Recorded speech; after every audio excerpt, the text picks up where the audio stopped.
Yo, Market Scraper here. In this video, my goal today is to help any new investor or someone who's thinking of taking that first step with investing to alleviate any concerns that you might have with investing and any questions that you might have before you want to start investing. And so this can help you take that first step confidently. All right, and before we get started, don't forget to smash that like button. It really helps with YouTube algorithm and helps this channel get viewed by other folks. And if you haven't already, consider smashing that subscribe button. It really helps this channel. I'm so appreciative if you do that. All right, well, let's jump into this.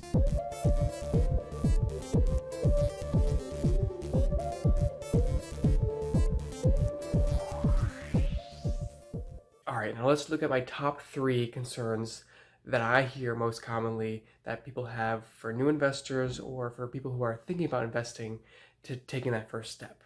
Number 1, what if the stock market crashes soon? Well, first of all, that would be awesome. Think about this. If you start investing in the stock market and a month later the stock market just crashes, well, let's say you're investing every week or every couple of weeks or every month, then you're going to start getting the same stocks for so much cheaper. You almost time the market perfectly, and you're just able to start to put your capital in, and then you could even choose to ramp it up if you were able to have that experience already to know to buy when the stocks are going down. So even if you just are consistently investing and the stock market goes down, yes, your initial contributions will be at a loss, but over time you're going to be making so much more money because you have started investing at that time when the stock market goes down. And in general, if you're young, you want the stock market to go down in general because it feels good when the stock market goes up and you make more money. But if you're young and the stock market goes down, you just get the same stocks, but for cheaper. I can't get this out of my head. Ever since I was investing in my 401k, and in 2015, I think it was, when the stock market started going down, I wasn't really investing in anything else besides my 401k. And I remember my friend telling me that and I didn't really care so much at the time if the stock market went down or up. It didn't really matter. I could never looked at my 401k, didn't touch it. And my friend was saying that, oh, it's good for you that the stock market's going down because you're young. And I was like, oh, why is that? Because you get to buy those shares just for a cheaper price. And that just stuck with me. And it's just a really good lesson just to keep with you. Know that, especially if you have time on your side. And time is still on your side, even if you're older. Like, even if this account is for your kids or for some future thing, then you have a lot of time on your side still. So just know that if the stock market goes down, you just get to have that at a cheaper price, and you can put more money again, or you can just simply consistently contribute every month, and then you get to take advantage of that stock market dip or crash. Number 2, another reason that I hear very frequently is that I just don't have a lot of money. And so let me start out by saying that more money is great. Don't get me wrong. Of course, if you can have more money, who wouldn't want to have more money? But investing in stocks and having more money, it's kind of irrelevant. What investing in stocks really means is doesn't matter how much money you have. All that matters is the money that you do have. Make that money work the hardest for you. So if you have $100, $1,000, $10,000, $100,000, $1,000,000, no matter what you have, just make that money work as hard as it can to make you more money. So that's the bottom line. So if you have $10 to put in every week, or if you have $100 to put in every week, the concept stays the same. And right now is probably the best time to invest, especially if you have not so much amount of money. And by best time to invest, I'm not talking about like, 2009 or 10 or 2013. Those are obviously good times to start investing, but best time to invest in the sense that the barriers of investing in the great companies that you want to invest are going down, and you can invest in them by having free trades, by having fractional shares. So instead of, if you had $100, it's like, okay, well, I guess I can't buy Amazon stock. Like, for example, if you really thought that Amazon stock was the best stock and you really wanted to invest in it, or if you really want to invest in Apple because you thought that company is undervalued and you really want to invest in Apple, whatever the company is, the main point is if it's an expensive stock, it was out of your reach. Unless you were in a specific brokerage that had fractional shares. So for example, now instead of like going for the fifth best company, or a company down the chain that happens to have a stock price that you can buy. So now you can go for the company that you think really is the best and invest in that company, because all these barriers of free trades and having to not think you need to spend $1,000 at once because you're going to get that $5 to $10 trade fee. In addition, now you can go for buying $1 of any stock you want, for example, or however fractional shares works for your specific brokerage. And secondly, let's say by saying you don't have that much money, you're literally saying you have no money to invest. Well, then you have a few things wrong here.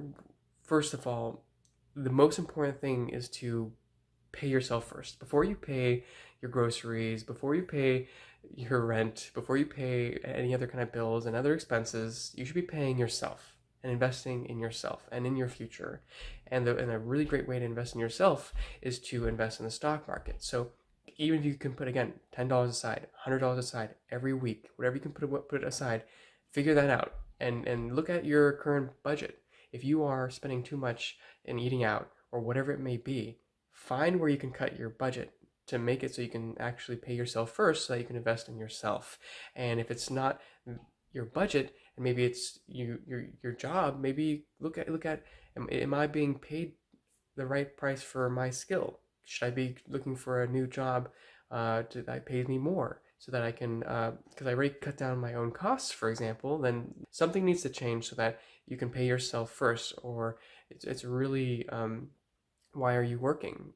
You need to pay yourself. You're not working just to pay rent. You're not working just to pay your bills. So make sure you pay yourself. And by paying yourself, yes, there's paying yourself for investments or investing in education. And definitely check out a really cool video I saw lately. Check out Erica's video up in one of these corners in one of the cards I'll link. It shows how you can invest a very small amount of money every week, and a relatively small amount of money every week, and see how that can quickly in terms of in decades, in several decades, into millions of dollars. So definitely check that out and see what the eighth wonder, which is compound interest, can really do for you. And number 3, I don't want to lose money. I worked so hard for this money. I don't want just to lose it in the stock market.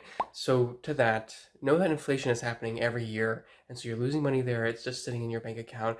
And also the stock market went up 30% this year. Not saying that it's going to go up 30% next year, but you're missing out on potentially huge returns that you could be getting from leaving your money in the stock market.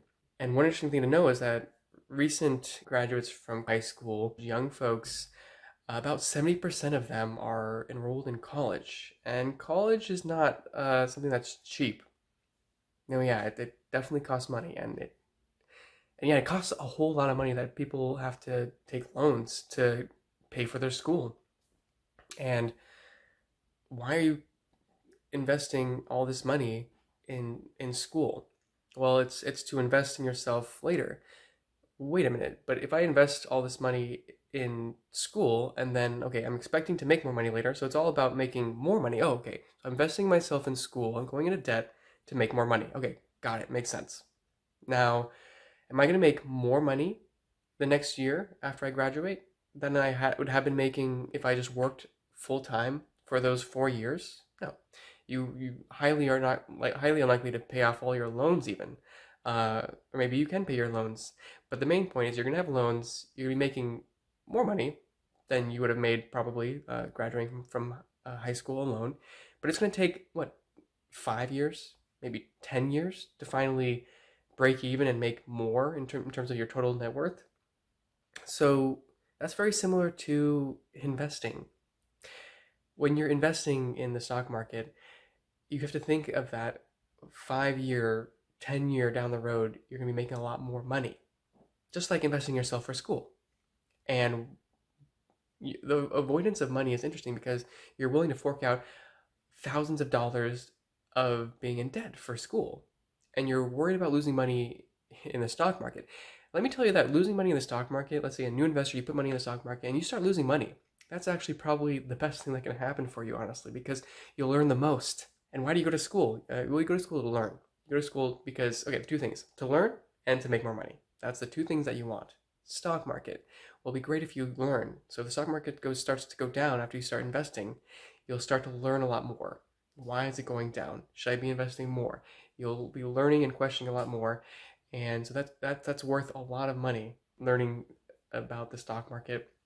And then in addition, in 5, 10 years, you'll be making a lot more money than if it hadn't been invested in the stock market. It was just sitting in your savings account. So it's a very interesting parallel to make with college and with this.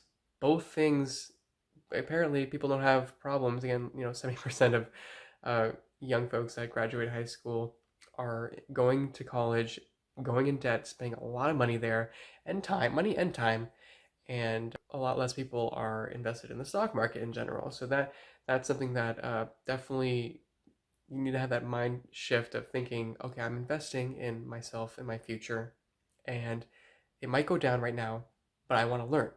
It might go down right now, but I know in 5 and 10 years I'll make a lot more money. And this is not unique to the stock market. This is very similar across all types of investing, whether you're investing in real estate.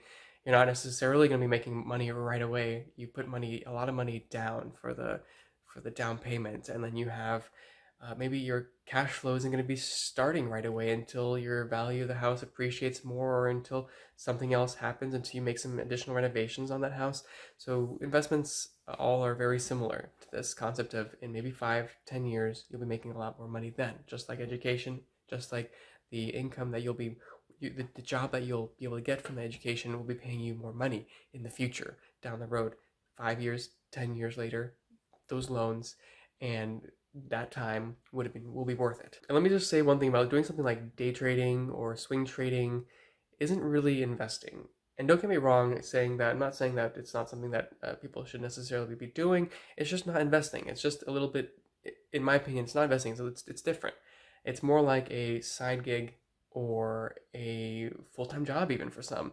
And again, I swing trade from time to time, but I don't consider that investing. When investing money in a company because you believe that it's going to go from point A to point B, and keeping tabs on it from time to time to make sure that that point B that you've planned for it to go didn't shift along the way, and that their goal and your goal are still in line. Okay, well, I hope that helped you understand more about investing and helps you take that first step. Let me know if you have any additional questions and concerns. Just leave a comment down below and see if I can answer additional questions. Or if you are a really seasoned investor, let me know what concerns that you've heard in the past that I didn't mention, and some of the answers that you might have for those questions as well. And just a friendly reminder that I'm not a financial advisor. These videos are for your entertainment and informational purposes only. Thanks for watching.